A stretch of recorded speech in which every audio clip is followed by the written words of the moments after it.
Bismillahirrahmanirrahim.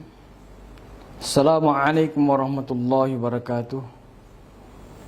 Alhamdulillahi rabbil alamin. Wassalatu wassalamu ala asyrafil anbiya wal mursalin Sayyidina Muhammadin wa ala alihi wa sahbihi ajma'in. Qala Allah subhanahu wa ta'ala fil Qur'anil Karim wa huwa sadaqul qailin. A'udzu billahi minasyaitonir rajim. Ya ayuhan nasu u'budu rabbakumul ladzi khalaqakum wal ladzina min qablikum la'allakum tattaqun.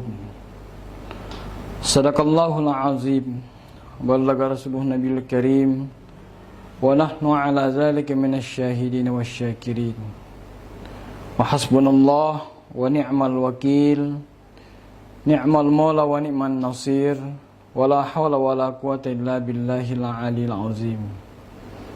Ma'asyiral muslimin wal muslimat, pemirsa As-Saadiah Channel dimanapun berada, insyaallah semoga kita senantiasa diberikan kesehatan walafiat, kesehatan lahir dan batin, umur yang panjang, rezeki yang penuh berkah, dan tentunya juga semoga selalu kita dalam perlindungan oleh Allah Subhanahu wa taala Azza wa Jalla.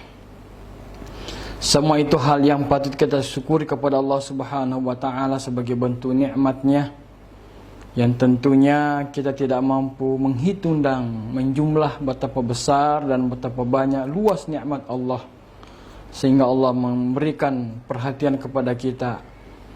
Wa in ta'uddu ni'matallah la tuhsuha. Salawat dan salam senantiasa kita membiasakan diri memperbanyak baca selawat kepada Rasulullah sallallahu alaihi wasallam. Setiap kali kita membaca selawat, pada hakikatnya setiap itu pula kita menghadirkan nilai-nilai kemuliaan, nilai-nilai keteladanan Rasulullah Muhammad sallallahu alaihi wasallam dalam kehidupan kita, baik secara pribadi, keluarga, dalam bentuk masyarakat, dan seluruh aktivitas hidup kita. Semoga hal itu mengantarkan hidup kita mendapatkan sa'idun fid dunya wa sa'idun fil akhirah. Pemirsa As-Saadiah Channel yang dirahmati dan dimuliakan Allah Subhanahu wa taala, berkaitan dengan ayat yang saya bacakan tadi dalam surah Al-Baqarah ayat 21, Allah berfirman, A'udzu billahi minasyaitonir rajim. Ya ayuhan nasu u'budu rabbakumul ladzi khalaqakum wal ladzina min qablikum la'allakum tattaqun. Ya, tentunya secara sederhana saya pahami ayat ini. Allah Subhanahu wa taala memberikan perhatian kepada seluruh manusia tanpa kecuali sesungguhnya, agar manusia itu memiliki kesadaran penuh dalam mengarungi kehidupan ini untuk betul-betul taat kepada Allah, menyembah kepada Allah. Karena dengan kesadaran itulah kita menjadi hidup mendapatkan tuntunan berdasarkan ajaran yang Allah turunkan kepada manusia. Karena kita menyadari bahwa semua apa yang ada di alam jagat raya ini adalah merupakan kuasa Allah yang menciptakan, termasuk manusia merupakan ciptaan Allah Subhanahu wa taala yang patut kita syukuri sebagai insan. Dan di dalam ayat tersebut Allah memperingatkan kita, Allah mengarahkan kita supaya berlaku hidup sebagaimana orang-orang terdahulu, termasuk di antara maksudnya adalah orang-orang yang taat kepada Allah, orang-orang yang patuh kepada Allah, kaum yang taat dan patuh kepada Allah Subhanahu wa taala dan ajaran-ajaran yang diberikan. Ya, termasuk di antaranya adalah tentunya para nabi Allah, para rasul Allah, dan tentu para orang-orang soleh yang mesti kita teladani dalam kehidupan ini. Karena bagi orang-orang yang taat kepada Allah, patuh atas perintah Allah Subhanahu wa taala, maka sudah pasti hidupnya akan ada tuntunan. Karena pada hakikatnya kita mengharapkan kehidupan dunia kita ini dan akhirat kita mendapatkan kebahagiaan, mendapatkan keberuntungan. Ya. Termasuk di antara makna dan perintah Allah Subhanahu wa taala itu, semua aktivitas hidup kita akan menjadikan hidup ini la'allakum tattaqun. Menjadi betul-betul orang yang bertakwa kepada Allah Subhanahu wa taala. Dan di antaranya orang-orang yang bertakwa kepada Allah Subhanahu wa taala itu adalah orang-orang yang memelihara imannya, orang-orang yang memelihara takwanya. Ya. Siapakah di antara mereka termasuk orang-orang yang memelihara iman dan takwa kepada Allah Subhanahu wa taala?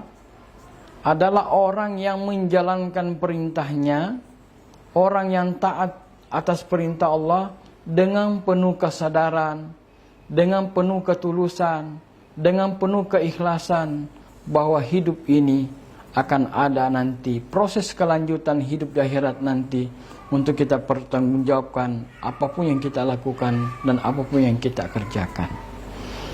Di antaranya adalah untuk memelihara iman dan takwa kita kepada Allah Subhanahu wa taala. Pertama adalah az-zikrullah, mengingat Allah Subhanahu wa taala. Tentunya kalimat ini sangat luas maknanya. Kalau misalnya kita katakan di dalam ayat Allah peringatkan kita ala bizikrillah tatmainnul qulub. Ya. Orang-orang yang mengingat Allah, orang-orang yang taat kepada Allah, maka sudah pasti hatinya tenang, hidupnya tenteram, jiwanya terasa ada keseimbangan di dalam menjalani setiap aktivitas hidupnya. Ya. Kemudian dalam bentuk zikrullah itu tidak hanya sekedar ucapan melafazkan, tetapi juga melaksanakan perintah yang lain. Di antaranya adalah salat. Salat adalah bagian daripada perintah Allah Subhanahu wa taala yang sesungguhnya bagi orang-orang yang beriman adalah mencerminkan dirinya taat kepada Allah ketika dia patuh, ketika dia melaksanakan dengan penuh kesadaran bahwa ini adalah perintah Allah Subhanahu wa taala. Nah, kemudian dengan salat itulah mengantarkan hidup kita, cara berpikir kita, kemudian terpeliharanya jiwa kita, nurani kita, hati kita, sehingga terjauhkan dari segala bentuk penyakit-penyakit hati, ia dengki, ia dendam, dan sebagainya. Semua hal itu terhindarkan disebabkan karena hadirnya selalu di dalam jiwa, pikiran, dan perilaku kita makna dan hakikat salat mewarnai hidup kita, sehingga betul-betul menjadi anil fasyai wal munkar. Ya. Dan kesolehan itu terbentuk secara pribadi dan secara dalam lingkungan keluarga, juga kesolehan secara sosial. Karena orang yang betul-betul memahami, memaknai hakikat makna salat yang dilaksanakan itu dapat membentuk pribadinya yang pribadi yang berakhlak mulia, tidak hanya sekedar mampu membentuk pribadinya, tetapi juga mampu membentuk nilai-nilai kepribadian dan kesalehan dalam lingkungan keluarganya, juga masyarakatnya. Orang-orang seperti inilah yang termasuk bagian daripada mendapatkan derajat la'allakum tattaqun. Kemudian yang kedua adalah termasuk perintah Allah Subhanahu wa taala puasa. Mudah-mudahan pemirsa seluruhnya senantiasa sehat walafiat dalam menjalankan ibadah-ibadah Ramadan yang sungguh sangat luar biasa. Banyak sekali amal-amal ibadah dapat kita perbuat di bulan suci Ramadan ini. Di antaranya salat, puasa, zikir, tarawih, dan banyak sekali amal-amal solehah, amal-amal soleh yang dapat kita lakukan untuk menjadi sebuah introspeksi diri kita, sehingga hidup ini selalu dalam bimbingan, selalu dalam tuntunan dari Allah Subhanahu wa taala. Ya. Kemudian ibadah yang kita lakukan itu semata kita mengharapkan rahmat dan ridha Allah Subhanahu wa taala, juga termasuk ampunan dari Allah Subhanahu wa taala. Mudah-mudahan di bulan suci Ramadan ini senantiasa kita memperbanyak amal ibadah sehingga hidup kita terasa keberkahan, mendapatkan petunjuk, rahmat dan ridha Allah Subhanahu wa taala. Demikian saya sampaikan pada kesempatan ini, lebih kurang mohon dimaafkan. Wabillahi taufiq wassa'adah. Assalamualaikum warahmatullahi wabarakatuh.